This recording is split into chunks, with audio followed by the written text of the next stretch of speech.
Guests, a very, very pleasant good morning. I'd like to think it's pleasant because, we have to uplift ourselves, at least in spirit, in spite of all these very challenging times and, I don't know, sometimes bordering on the ridiculous and bordering on the crazy. But at any rate, we're all in solidarity with each other, fellow citizens of the Philippines. One big sigh.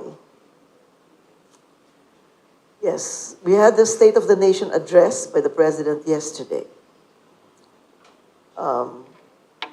As President of the country, personally, I was expecting something forward-looking, something that would, outline what the plans are for the future, how grounded we are, and what has happened in the past.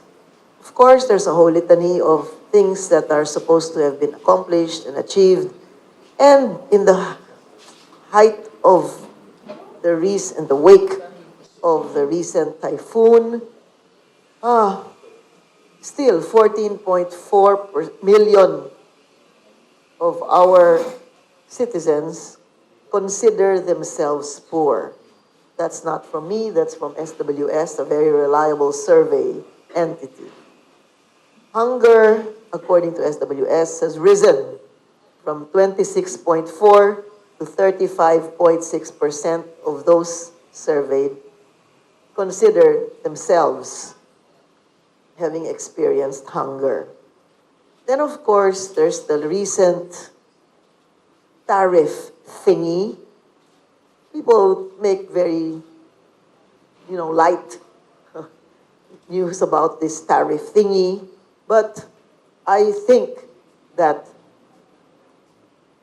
our future can be predicted according to these decisions that have been made in the last several days.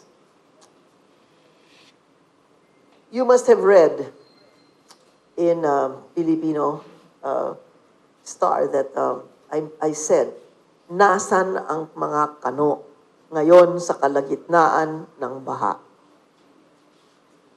Seriously, this is a very serious question.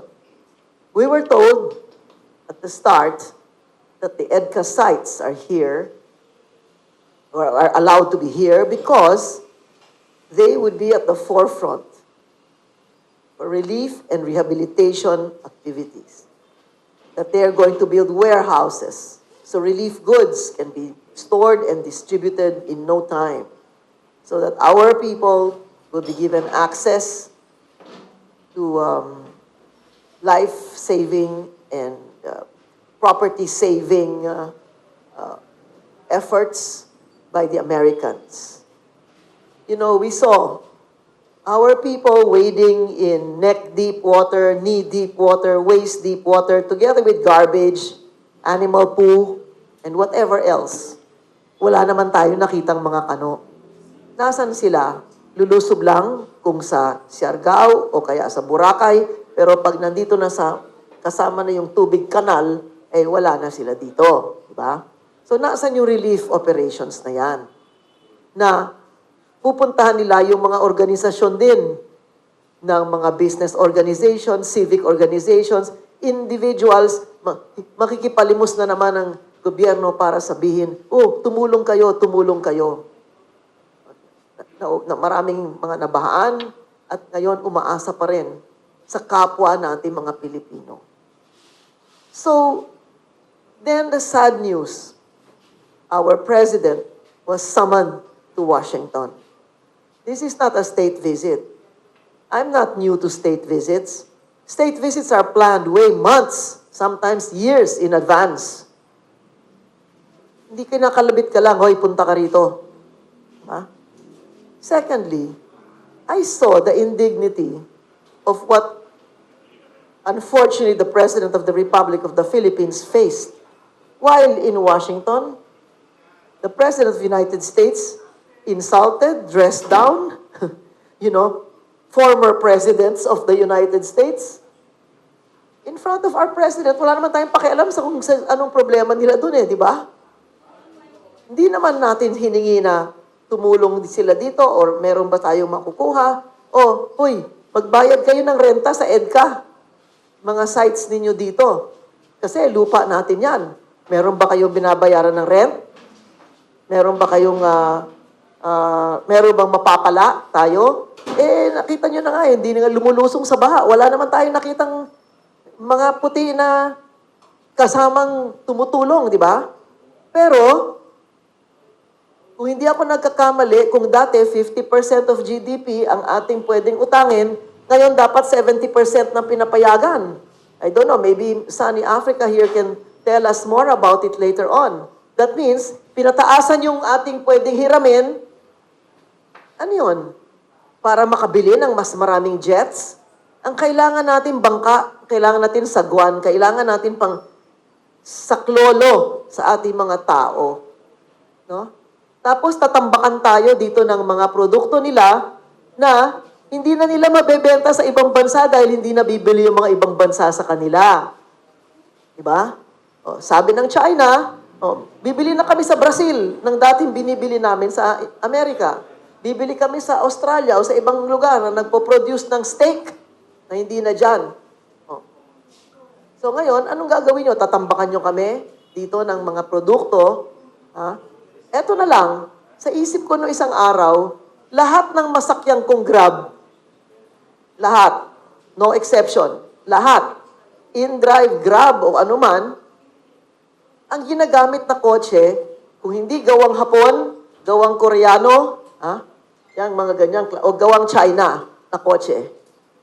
Ngayon, ang gagawin ninyo, zero na yung tariff galing sa Amerika.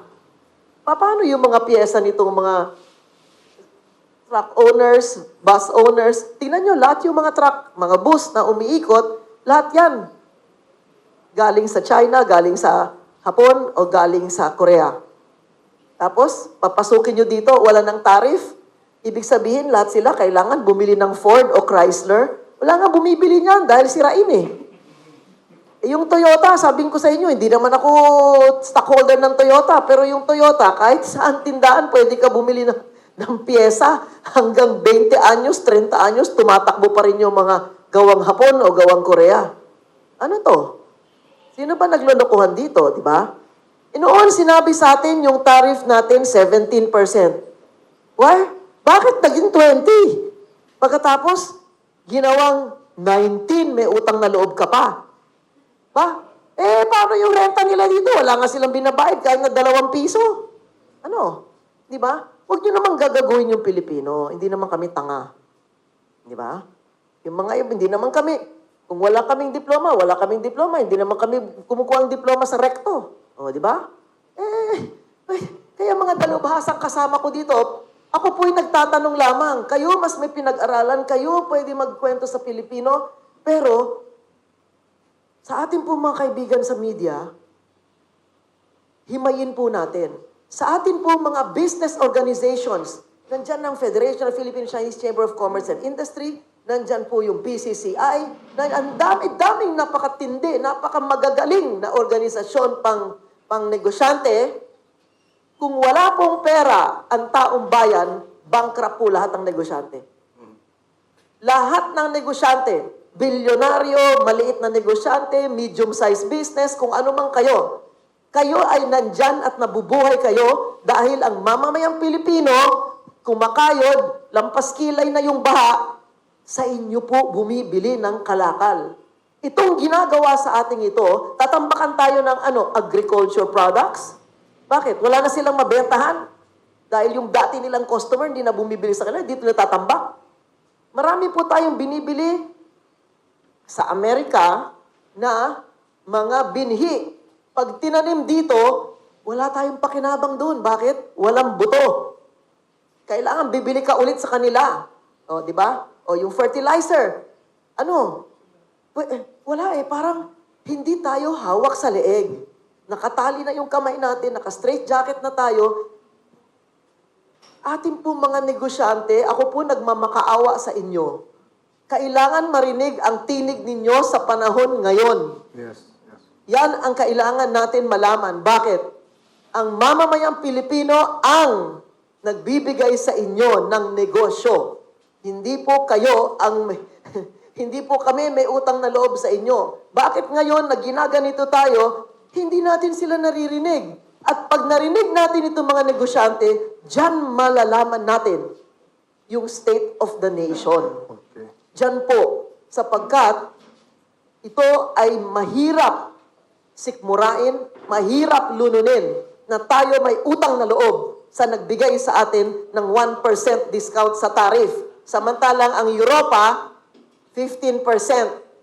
Ang iba, mga bansa, malaking makukuha. At huwag nyo kaming bubulahin sa sabihin ninyo na in the future, meron tayong mapapala, yung ating national security, ang national security po natin ngayon threatened by what? Hunger, disease. Ha?